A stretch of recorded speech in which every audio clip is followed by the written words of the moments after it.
Hi there, my name is Amanda Kaufman. And I'm Chris Lavelle. And you are listening to the Crush Method Show.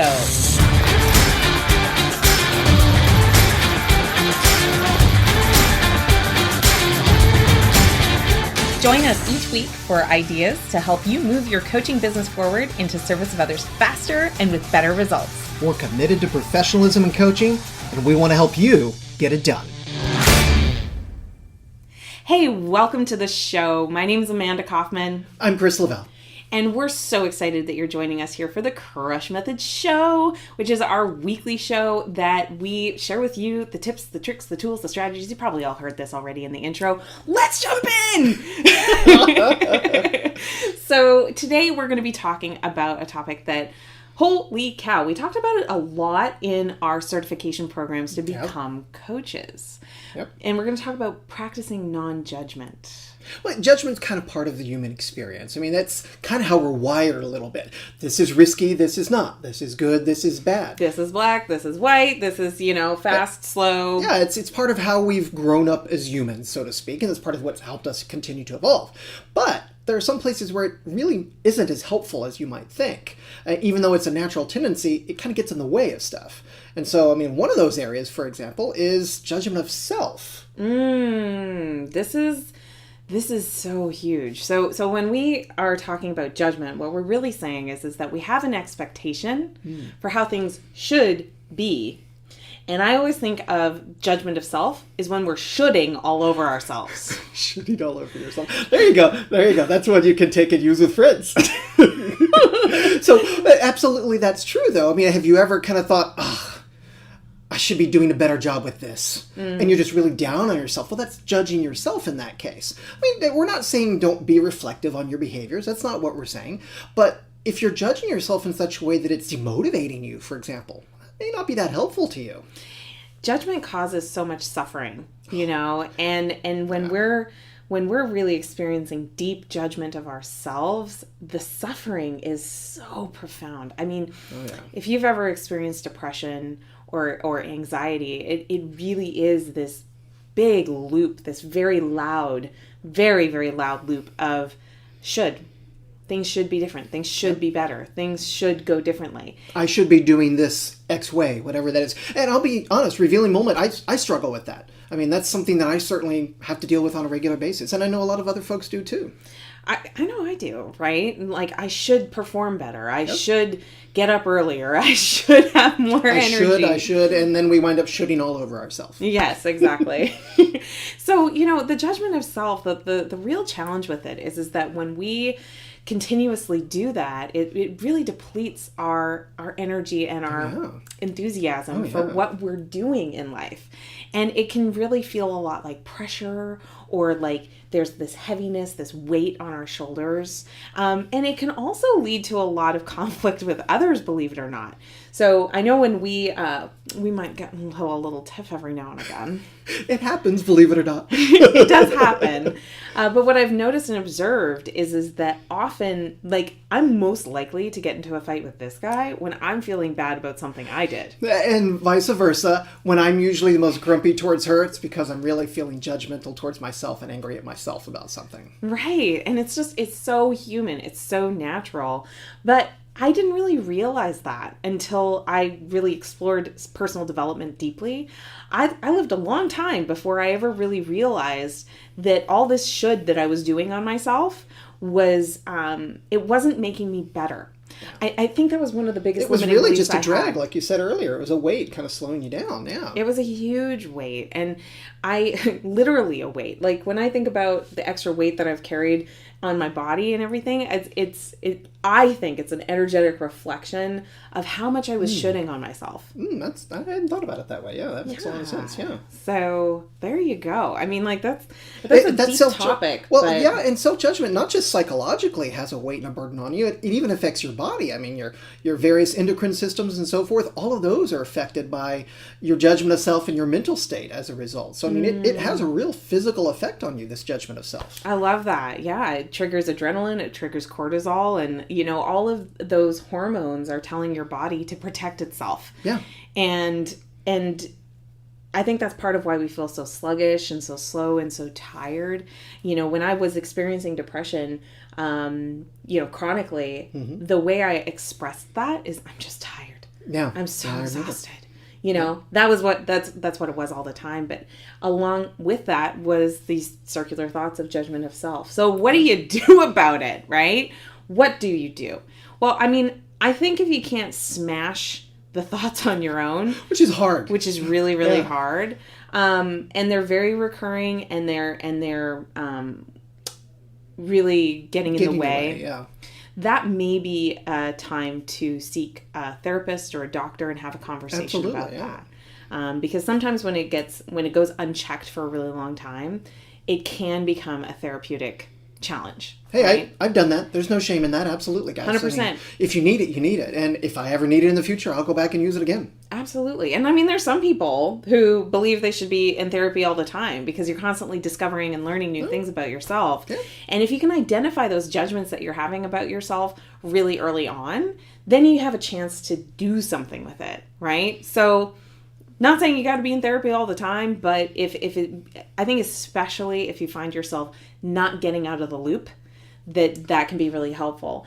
The other place that's really helpful is, like, let's say you're functioning, you can, most of the time, but when it comes to getting after a really big goal or a big change in your life, and you're not getting after that because you have a lot of judgment for why you can't or why you shouldn't, or, motivation is flagging, it's a great time to enroll a coach. Oh, yeah. Well, their job is not to take a dysfunctional person, in that case, somebody who maybe needs therapy like you were talking about, but they're instead actually there to help somebody who is functioning, just not getting to their goal. They're there to help them get traction towards those goals that they're after. Exactly. I kind of think of, like, there's that normal functioning line, right? And if you're kind of at that normal, you can show up to work every day, you're generally doing okay, and you want to supercharge, that is when you engage a coach. Absolutely. Mm-hmm. Absolutely. Love that. So the second piece of non-judgment is, we talked about judgment of self, but there's also another piece of judgment, and that's judgment of others. Yes. Yeah. So did you just judge my shirt? Maybe. It's an awesome shirt. So see, judgment of others, though, is also a thing, and particularly running a coaching business, you have to think about the impact of judgment of others in your coaching practice, for example. Is it helpful to judge your clients, for example? Possibly not, for a lot of different reasons. For so many reasons. Like, our judgment of another person really doesn't help anything. It just doesn't. What does it serve? Yeah. It doesn't serve a purpose. Like, for us to say, well, they didn't work hard enough, or they didn't do enough, or they're not showing up the right way, or their thing is... Or you shouldn't have done that, you should have done this. Well, now we're shooting all over other people. Yeah, now we're shooting on other people. Oh my gosh, it's shitting everywhere. Watch out, there's shit everywhere. So, I think it can so get in the way. And, one of the things that we talk about a lot with our students in our programs that are building coaching practices is, like, anybody could be someone who you could serve as a coach. And the thing is that this is something I had to wrap my head around, because most business schools are going to tell you, oh, you got to pick a niche, you got to pick a specialty. Yep. If you're going to be successful, you gotta. And what I found in the coaching product is you only need like 10 people that are going to say yes to your coaching if you have the right model set up. And so you don't need like a big mass message. And because you don't need a big mass message, it's more about like the one-on-one connected conversations. This judgment of, oh, you're not in my niche. I can't help you. Oh, you don't fit the profile of my ideal avatar. It gets in your way. It's causing you to lose opportunities to help people that might really benefit from the skills of coaching that you can bring to bear. Because those skills don't care about your niche. Those skills can help any niche. And so there are people, some of those 10, your chance of getting those 10, for example, are a lot higher if you're not focusing and judging yourself down to just one small group. Exactly. Now, when you move to a bigger scale operation and you've got products that you're going to have more people kind of coming through and you want to build consistency in your business, yes, learning about how to market, learning how to have ideal avatars and niche messaging and marketing messaging and all of that, very, very important. But in the very beginning, it just doesn't matter. Well, in those later stages, niching, in that case, is really just a marketing tactic. It's the same core skill of coaching. You're just finding how to apply it to different places. So that's a different need. But another consideration on judgment of others is really exactly related to the first one and everything Amanda talked about with judgment of self.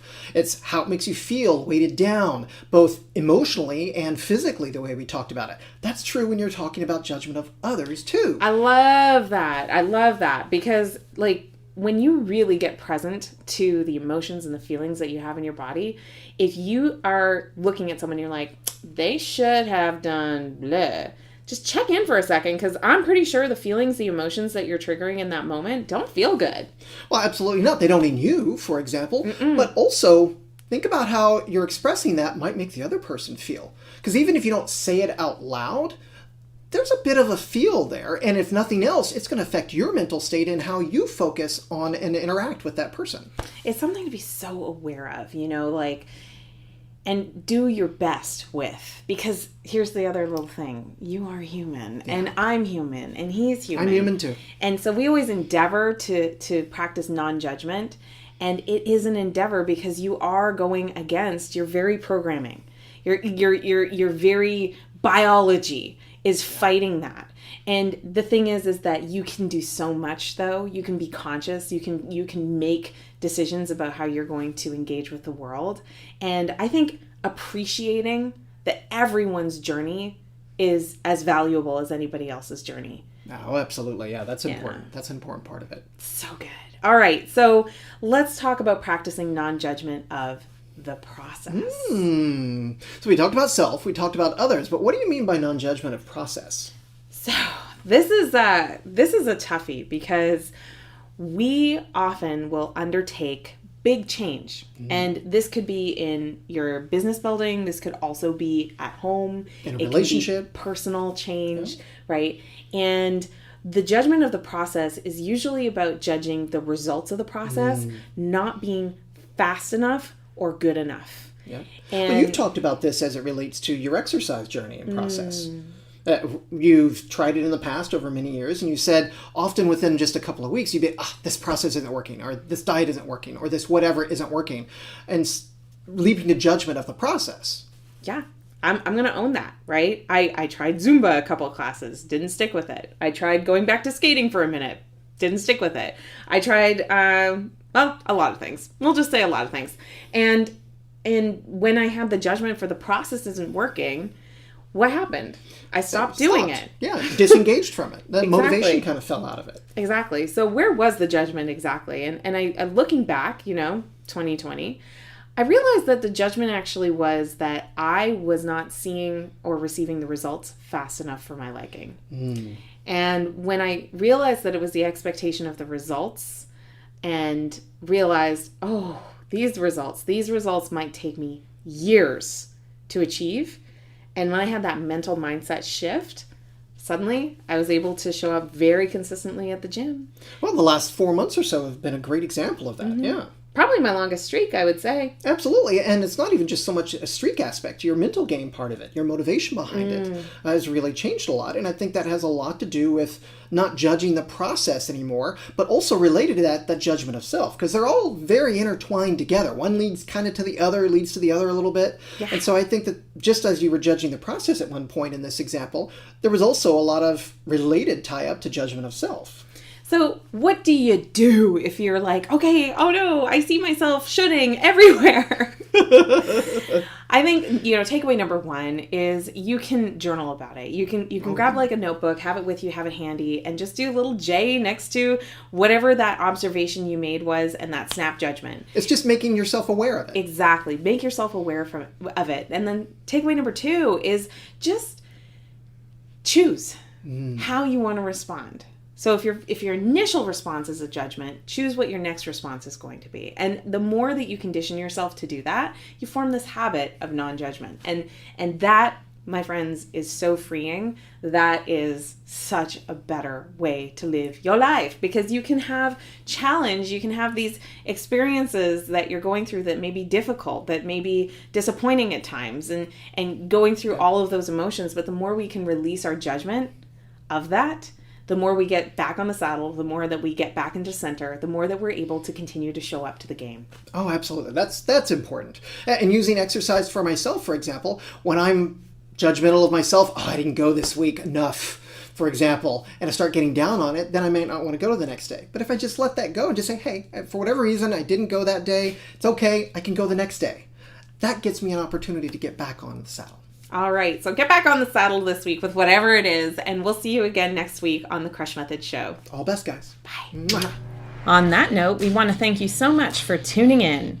Can you please do us a favor? Please go ahead and subscribe to our show. And if you would please take a moment and rate and leave a review of our podcast, it'll really help folks find us. And if you're a coach who is building your practice, go check out www.thecrushmethod.com to find our latest free trainings and worksheets for coaches committed to making this crazy world of ours a better place.